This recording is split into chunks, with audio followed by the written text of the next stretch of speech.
देखंतु भग्न संख्या केते प्रकार। तो भग्न संख्या होची तीन प्रकार।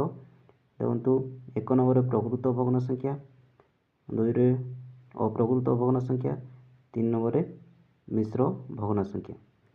देखंतु एक नंबर को देखिबा प्रकृत भग्न संख्या।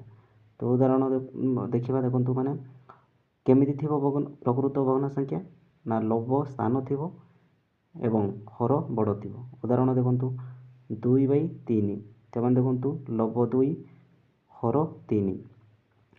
सेमति देखंतु 4/5 7/10 ए सब कोन प्रकृत भग्न संख्या। सेमति देखंतु अप्रकृत भग्न संख्या केमति थिबो लव बड़ माने प्रकृत भग्न संख्यार तार उल्टा लव बड़ थिबो एवं हर सान थिबो। ओके तो उदाहरण देखंतु 2/3 तामे देखंतु एटी लव बड़ अछि हर सान अछि। एटा मते गेस करंतु 5/2 7/5 सेम देखंतु 7/2।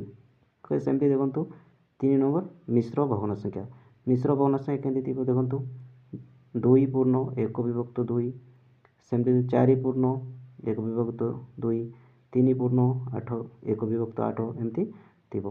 ओके तो एतिକି ହିଁ ଥିଲା ଆପଣଙ୍କର ଭଗ୍ନ ସଂଖ୍ୟା तीन प्रकार आपण मैंने जानी पारे। ओके।